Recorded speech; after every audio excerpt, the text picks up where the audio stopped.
Morning everyone, welcome back to new day new blog. तो अभी just मैंने बात ली है, तो मैंने सोचा तैयार होते होते क्यों ना आप लोगों से बात कर लिया जाए। और आज मैंने काफ़ी काम निकाल दिया है फिर से किचन में। किचन की क्लीनिंग कभी ख़त्म नहीं होती। तो मैंने आप लोगों को बोला था कि मैंने कबर्ड्स कर ली हैं और एक रैक रह गई है, देन टाइल्स करनी है मुझे, देन फ्रिज है एंड वॉशिंग मशीन है। मतलब कबर्ड करके ना ऐसा लगता है कि काफ़ी काम हो गया, बट ऐसा नहीं है। अभी आज मैंने फ्रिज क्लीन कर लिया है, बिकॉज फ्रिज क्लीन नहीं किया। फ्रिज क्लीन करने के लिए काफ़ी मैंने निकाल लिया है, बिकॉज आज ग्रोसरी नहीं है, सामान काफ़ी ख़त्म हो गया है। So this is the right time कि जहाँ आप फ्रिज अच्छे से क्लीन कर सकते हो, जब वो खाली हो तो ज़्यादा मेहनत नहीं लगती। तो मैंने कुछ उसकी साइड रैक्स वगैरह निकाल ली हैं, देन ड्रॉर वगैरह जो होती है, बास्केट जो होती है वेजिटेबल बास्केट, वो निकाल ली है। अब उसको मैं बाद में क्लीन करूंगी, अब मैं पहले फ्रिज को क्लीन करूंगी। बट उसको क्लीन करने से पहले मैंने सोचा क्यों ना मैं ब्लॉग बना लेती हूँ और मैं बात वगैरह ले लेती हूँ, उसके बाद क्लीनिंग वगैरह शुरू करते रहेंगे। कोई बात नहीं, बाद में एक और बार चेंज कर लेंगे। तो चलो, अभी मैंने बात लिया और मेरी बहुत ज़्यादा ड्राई हो रही है स्किन। तो मैं आजकल लगा रही हूँ ये आलमंड ऑयल, जो मैंने अभी रिसेंटली लुलु से लिया था। ये मैंने पहले भी यूज़ किया है और मुझे बहुत ज़्यादा अच्छा लगता है। ये पहले मैं नाइट स्किन केयर में यूज़ करती थी, बट राइट नाउ मैं इसे दिन में भी लगा लेती हूँ। It is not that sticky. Oil की ज़्यादातर प्रॉब्लम क्या रहती है, वो स्टिकी रहती है, बहुत देर तक अपने फेस पे रहता है, but that is not at all sticky. Creams वगैरह सारी चीज़ें अच्छी होती हैं। अगर आप उसमें बोलोगे ना इसमें आलमंड्स हैं, इसमें वॉलनट्स हैं, उस क्वांटिटी में नहीं होते। बट अगर आप ऑयल लेते हो उस चीज़ का, वॉलनट ऑयल ले लिया या आलमंड ऑयल ले लिया या कुछ भी ले लिया, इस तरह के ऑयल्स जो है ना वो ज़्यादा आई थिंक बेनिफिशियल रहते हैं। And this is not a promotional video, ये मैंने खुद लुलु से लिया है यार, गोवेस्ट से, ठीक है। तो मैं थोड़ी सी इस तरह से अपवर्ड पोजीशन में थोड़ी सी मसाज भी कर लेती हूँ, because that only can do with the oil, not with the cream. I don't like with the cream. तो मैं हाँ, जब मसाज करते हैं, जब फेशियल करते हैं उस टाइम पे कर लेते हैं, बट डेली में ना आपको आलस आ जाता है, तो बेटर है कि do it with the oil. तो मैं इस तरह से थोड़ी सी कर लेती हूँ इधर भी, और बड़ा मज़ा आता है। It is so relaxing, it is so relaxing. तो मैं फटाफट से करती हूँ, बहुत ज़्यादा नहीं, बट इस तरह से करने में एज तो हो रही है, थोड़ी सी कम कर लेंगे तो कोई बुराई नहीं है।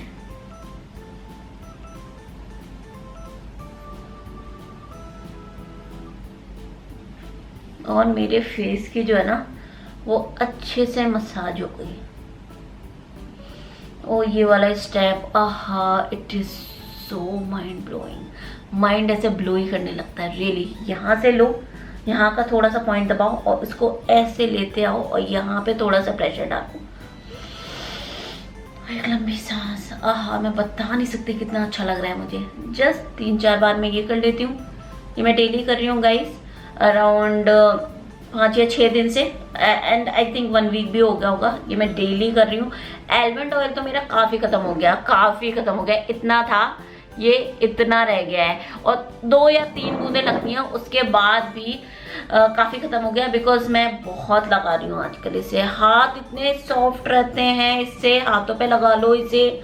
मतलब हैंड क्रीम जितनी भी आती है ना, सब फेल है इसके सामने। इसके सामने कोई भी ऑयल लगाओ, हेयर ऑयल जैसे मैंने आप लोगों को बताया है, डिफरेंट ऑयल, जड़ी बूटियों वाला तो मैं यूज़ करती हूँ, लेकिन जो बात एक सरसों के तेल में है या कोकोनट ऑयल में है, गोले के तेल में है, वो कहीं नहीं है। These are pure oil for hair. Just मैं क्या करूँगी अपने आईब्रोज के लिए, I am not going to do filling और एनीथिंग, जस्ट मैं ब्रश कर लेती हूँ, इससे मेरी ऐसे सेट हो जाती है। बिकॉज आजकल मेकअप करने का ऐसा मन नहीं होता, वीडियोस के लिए कुछ के लिए मैं कर लेती हूँ, बट ऐसा अंदर से मन नहीं होता।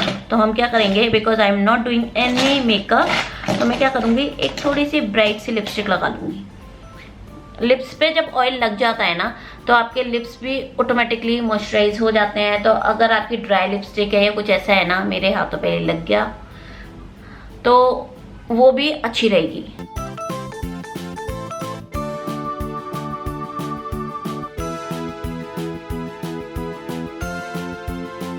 तो ये हो गया हमारे मेकअप, नथिंग, ठीक है। आजकल मैं ऐसे ही मिल रही हूँ आप लोगों को ब्लॉग में। तो चलो, सबसे पहले मैं कर लेती हूँ फ्रिज। तो सफाई करने से पहले मैंने कुछ चीज़ें रख ली हैं। फर्स्ट है कि विंडो क्लीनर, ये ज़रूरत पड़ेगी। देन मैंने ये बर्तन घिसने के लिए जो होता है ना स्कॉच ब्राइट, इसमें मैंने ऑलरेडी वेसल क्लीनर डाल लिया है, तो जो जमे हुए दाग हैं वो आराम से निकल जाएंगे। उसके बाद मैंने एक गीला कपड़ा रखा है और एक सूखा कपड़ा रखा है। तो सबसे पहले मैं विंडो क्लीनर डाल दूंगी, जिससे कि थोड़ी सी जो गंदगी है ना वो निकल आएगी फटाफट से। इसमें मैं सिट्रस वगैरह बिल्कुल यूज नहीं करती, बिकॉज प्लास्टिक है, फ्रिज की प्लास्टिक थोड़ी सी मुझे लगता है सॉफ्ट ज्यादा होती है, तो हर जगह जो है हम विंडो क्लीनर पहले डाल देंगे। और ये एग वाली रैक है ना, ये मैंने ऑलरेडी पहले साफ करवा दी थी, तो ये जो गेट वगैरह है ना, अरे कितने गंदे हो जाते हैं, जबकि मैं ये साथ साथ करती जाती हूँ। उसके बाद भी ये कर दिया है। अब हम इसे 5 मिनट छोड़ देंगे, उसके बाद मैं मस्त वाला रख लूँगी। तो इसमें मैंने सर्फ डाल ली थी ऑलरेडी, अब हम इसे घिसेंगे। तो ये देखो 2 मिनट्स में निकल भी आया सब कुछ, ज़्यादा कुछ भी नहीं है इसमें। It is so basic, I don't know कि मैं कुछ आपको एक्स्ट्रा बता रही हूँ या नहीं, but it is so basic. तो फटाफट से जो है वो क्लीन हो गया। ये विंडो क्लीनर वगैरह नहीं है तो डायरेक्ट आप इससे एक बार लगा दें इसे, और बाद में 5 मिनट बाद आराम से घिस सकते हैं। और फ्रिज मैंने बंद नहीं किया है, बिकॉज फ्रीजर जो है वो मेरा ऑन है, तो मैंने इसलिए फ्रिज बंद नहीं किया है। जिसमें ऊपर से क्लीन कर रही हूँ, एज सच कोई प्रॉब्लम है नहीं।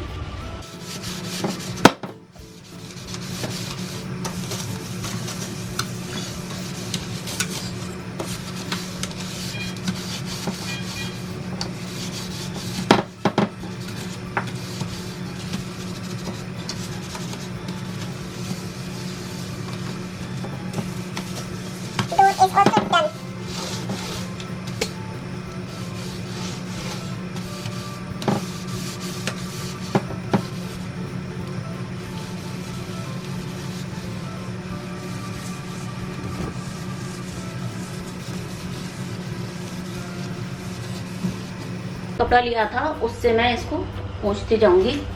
मन तो ऐसा करता है नल के नीचे लगा दो फ्रिज को, फटाफट से क्लीन हो जाए। एक दो बार मुझे वॉश करना पड़ेगा कपड़े को।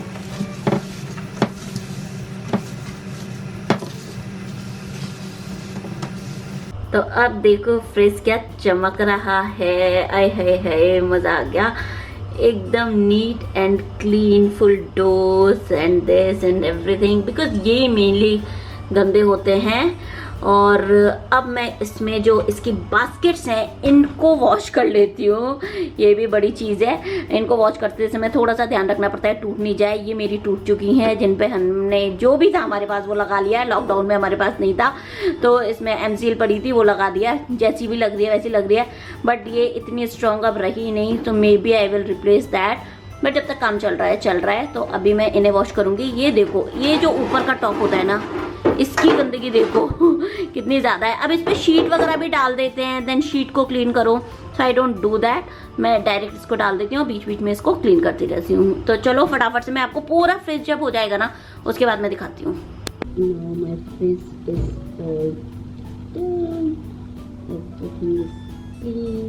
ये भी मैंने साफ कर दिए और लगा दिए, सामान जितना भी था कम था इसलिए बहुत ज़्यादा इजी रहा, कुछ भी नहीं है फ्रिज में ज़्यादा।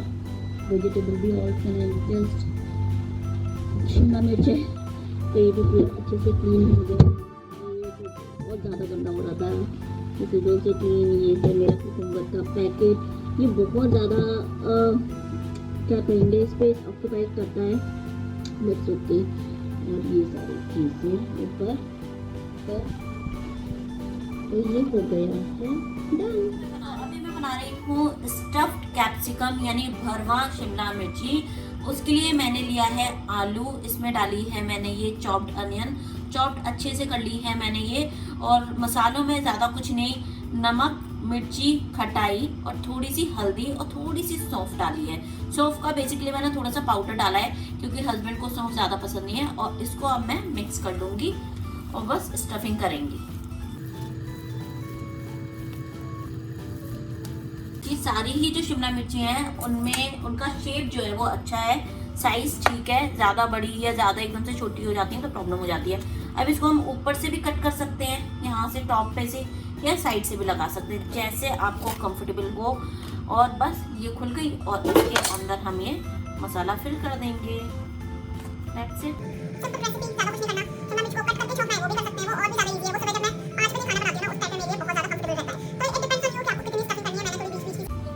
मिर्च बनाने के लिए हमें ऑयल थोड़ा सा ज़्यादा लेना है। इसमें मैंने लिया है सरसों का तेल। अब मैं इसमें जीरा डालूंगी। जीरा भी ओवर ना डालें क्योंकि वैसे भी साइड में रह जाता है।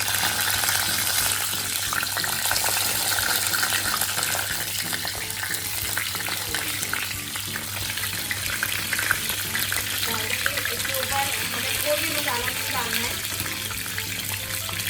ये जो एक्स्ट्रा आलू है वो भी मैं इसके ऊपर ही ऐसे डाल दूँ। ये मैं आई थिंक अपने ब्लॉग में पहले भी बता चुकी हूँ। ये मेरे यहाँ बहुत ज़्यादा रेगुलर बनता है, इजी है, टेस्टी है और हेल्दी भी है। और बस इसके ऊपर यही प्लेट में ढक दूँगी एंड थोड़ी देर में बन जाएगी।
शिमला मिर्च हो गई है डन। अब देखते हैं ऑयल बहुत ज़्यादा है, अगर बचता है तो बेशक बचा लो।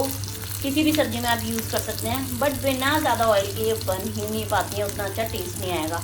उबली उबली जैसी लगेगी, मतलब थोड़ी सी इसके ऊपर की स्किन थोड़ी सी क्रिस्पी होनी चाहिए। तो वी आर डन। ये गया आरव का मिल्क।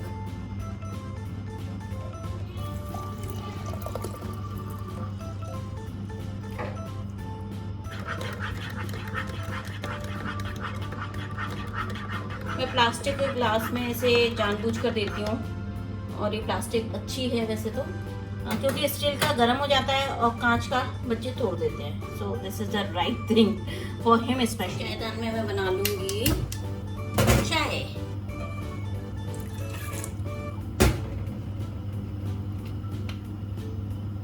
चाय बस मैं इसी टाइम लेती हूँ। मॉर्निंग में नो चाय।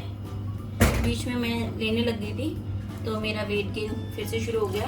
सो I am just avoiding tea in the morning. First चाय तो बिल्कुल ही मत पियो। तो मैंने बस एक चाय कर दिया, और एक मतलब फुल कप नहीं लेती, आधी कप लेती हूँ।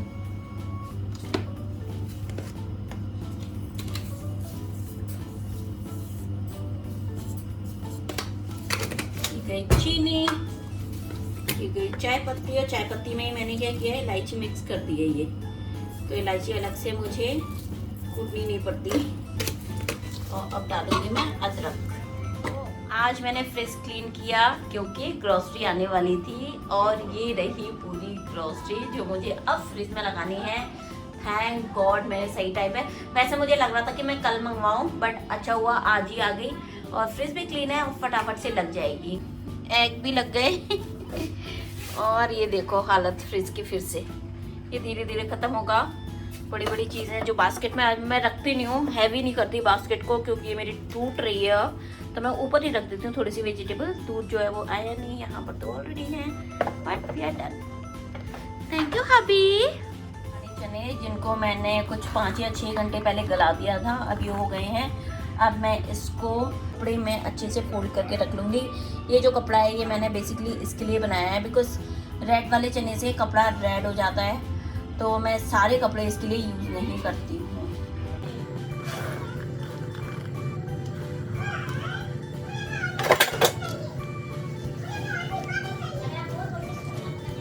में वैसे तो गर्मी है, बट स्टिल मैं माइक्रोवेव में रख देती हूँ। माइक्रोवेव को ऑन नहीं करना है, जस्ट ऐसे रख देती हूँ, बिकॉज उसमें एयर नहीं जाती है। तो आई थिंक कल तक हो जानी चाहिए।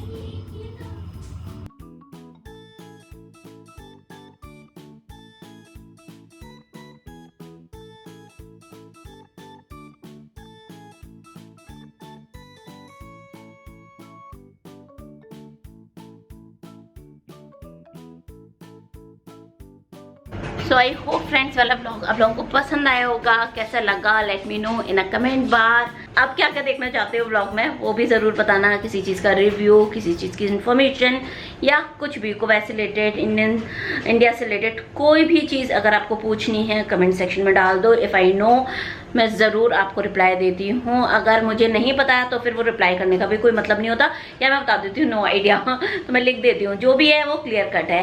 तो ज़रूर मुझे कमेंट करके बताना। I love love love to read your comments.